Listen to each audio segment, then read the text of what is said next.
يلا يا جماعة، بما إن المانجا قرّبت تمشي، ما تيجي نعمل منها حاجة كده حلوة تبرّد حَر الصيف. بُصّي يا ستّي، هتجيبي شوية رُز، يعني حوالي كوباية من الرُز، ما تغسلوش، أنا عايزة الرُز زي ما هو، عايزاه بالنشا بتاعه، وهتحطّي عليه شوية مَيّة تغطّيه، يعني عايزاه يدخل في السِوَى بالمَيّة دي، يعني تحطّي شوية مَيّة كافية. تمام، استوى معايا الرُز، بُصّي طبعًا كوباية الرُز زادت، هابدأ أنزل عليه بقى يا ستي باللبن زي ما هو، ده لبن بلدي مش غالياه، باقول لِك زي ما هو يعني ما غليتوش قبل كده، بُصّي من الكيس أنا حاطاه في الفريزر على الحلة على طول. طبعًا النار بتبقى واطية عشان الرز ما يشيطش منِّك لحد ما اللبن بُصّي كُلّه داب من التجمُّد وهيبدأ يدخل في الغليان.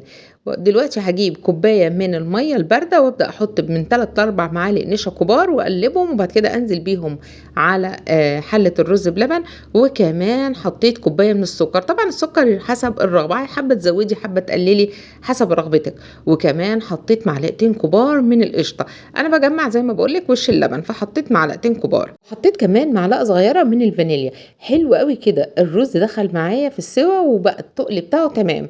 طبعًا إحنا أصلًا كنا مسويين الرز، بس يعني التُقل بتاعه كده وصل للتُقل اللي أنا عايزاه.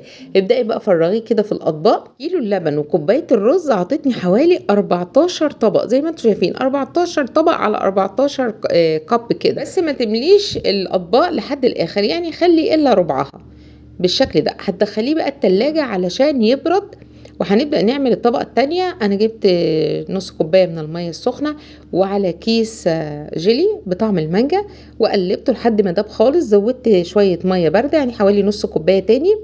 عايزه الجيلي يبقى تقيل شويه عشان كده ما زودتش الميه، طبعا حابه تحطي شويه سكر حطي، بس انا شايفه الرز بلبن مسكر فمفيش داعي تحطي للجيلي سكر، اكتفي بالجيلي والسكر اللي موجود في قلبه يعني. هنا الرز بلبن معايا طلع من التلاجة اهو ومسك نفسه وسقع، ابدأي نزلي بقى عليه الجيلي، اوعي تحطي الجيلي على الرز وهو سخن. تمام، مهم جدا انك تحطيه في التلاجة لحد ما يبرد خالص الرز بلبن، بعد كده تحطي عليه طبقة الجيلي. بصي اساسا هو يتاكل لوحده كده، انا دخلت طبعا الاطباق اتجمدت او مسكت نفسها تاني في التلاجة شوية، شفتي الشكل تحفة، يتاكل من غير ما نعمل الطبقة التالتة. هتجيبي منجاية بقى ماسكة نفسها كده يعني ما تكونش مستوية، وتبدأي تقطعيها الاول، تشيل القشر من عليها، طبعا بتاخدي الجزء اللي بعيد عن العظمة وتبدأي تقطعيها بالشكل اللي انت شايفاه دوت. هتقطعيها طبعا لمكعبات، طبعًا حسب كمية الأطباق اللي عندِك، أنا المانجا ديّة الحجم دوّة كفّالي كل الأطباق اللي أنا عاملاها من الرز. خلاص هنا طلّعت الأطباق بعد ما طبقة الجيلي مسكت نفسها في التلاجة وبردت، بتبدئي توزّعي المانجا، اتوصّي بقى بالمانجا، يعني إحنا في موسم المانجا كده، والناس الأكّيلة عشاق المانجا بيحبّوا طعم المانجا في الحلويات، فحُطّي بقى، حُطّي ما تبخليش، يعني أنا أحب أملى كده الطبق مانجا وتاكلي حتّة المانجا مع قطعة الرز بلبن مع الطبقة بتاعة الجيلي خطيرة.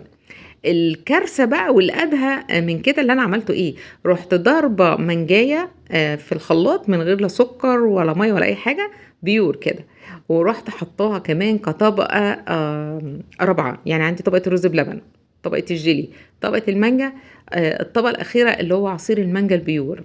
حاجة بقى بُصّوا يا جماعة تضرب في الدماغ بجد الطبق كان خطير. ممكن تكتفي بطبقة المانجا بس وما تحطّيش طبقة عصير المانجا البيور اللي أنا حطّيته، وكمان بقى يالّا اضربيها تاني ضربة عالية، عارفة هتعملي إيه؟ بولة آيس كريم. بُصّي بقى بولة آيس كريم واوعى وشّك، يعني طبق فاخر من الآخر. كل موسم مانجا وأنتم طيبين.